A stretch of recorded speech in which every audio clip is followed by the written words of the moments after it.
Hi, I'm Claire Tompkins, the Clutter Coach, and this is the Organize Your Life podcast. I am passionate about organizing because it makes my clients' lives so much easier, more relaxed, and with more time to spend the way they want to.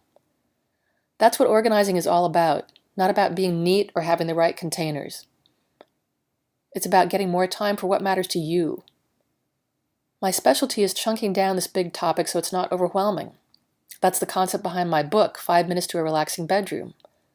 And that's the concept for this podcast too, which is based on my first book, 52 Simple Ways to Get Organized.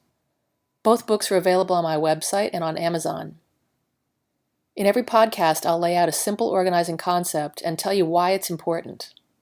I'll include an action step at the end so you can start practicing right away. Okay, here we go. Today I'll talk about how to avoid one of the most annoying things that my clients complain about: how to find your keys. This is based on simple way number 13 of the book. Do you lose your keys regularly? How about your glasses? Yeah, it's pretty common.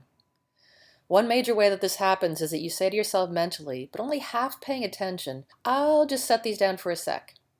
But a second turns into minutes and then hours, and that short moment in time gets lost, along with your keys. It can also happen when you need to pick up something else and have to set down your keys in order to do it. In those cases, your attention is fully engaged by the new thing you just picked up and need to do something with, so the keys get forgotten. They might even still be in your hand and you've forgotten that you're holding them. Sometimes you're rushing in the door and you need to do something right away. This happens a lot with my clients who have young children. One child or another has to pee or throw up or has some kind of emergency, so mom dumps everything wherever the moment they walk in the door. By the time that fire drill is over, she's too busy with the next thing to remember what she dumped and where it is. You might be on the phone when you walk in the door, or it starts to ring when you walk in the door, and again, your attention is occupied by the conversation. The point is, life is full of distractions, and that's not going to change, so you need some tools to overcome them. Speaking of distractions, it is possible to lessen the number that come into your life. How's this? Try not answering the phone just because it's ringing, especially if you're in the middle of doing something important, like talking to another friend. This is really hard for a lot of folks, but I recommend at least trying it. You actually might find it a relief not to be always reachable. Don't get on Facebook or Instagram every time you're at the computer. That is a total time suck, and you know it. Don't have Messenger pinging you constantly. Turn off alerts for new email. Listen to music rather than having the TV or a radio talk show playing in the background when you're working. Remember that multitasking does not exist. It feels like you're getting more done, but you aren't giving sufficient attention to your task when you split your focus.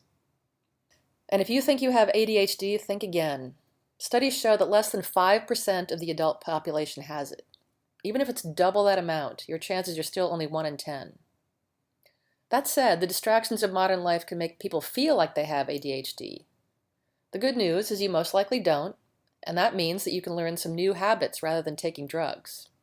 And for that, I totally recommend this book called ADD-Friendly Ways to Organize Your Life. It's available in my online bookshop, and it really is designed for people who not only have ADD, which is now called ADHD, but people who just feel that they do have it. The tips will work for all those people. If there's no cure for distraction, what do? Build some good habits that will come to your rescue. Pick a spot to put your keys when you first come in the door. Ideally, you have a table or some kind of horizontal surface when you enter the house. You want it to be like passing Go when you play Monopoly. You do it on the way in and on the way out. That's why right next to the door is the best spot.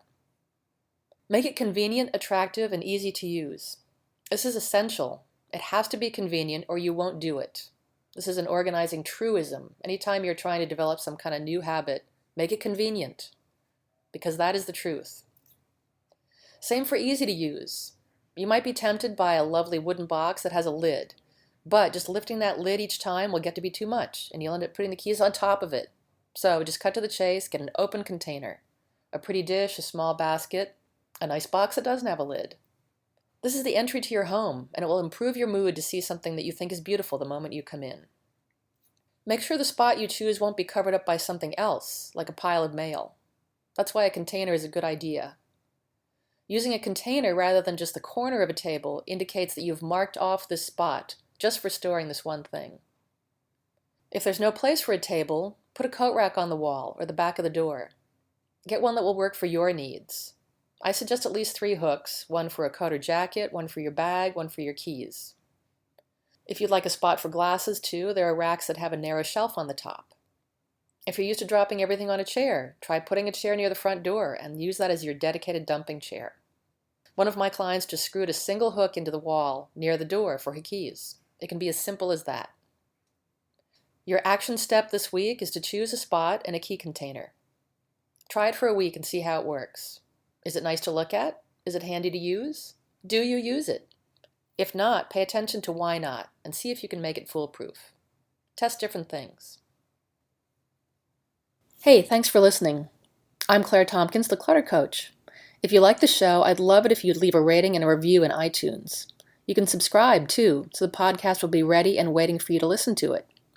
Read my blog at www.cluttercoach.net. The blog is also where you'll find the show notes. And check out my store to find books I've written and books and products that I recommend, and some freebies, too. Come back for more next week.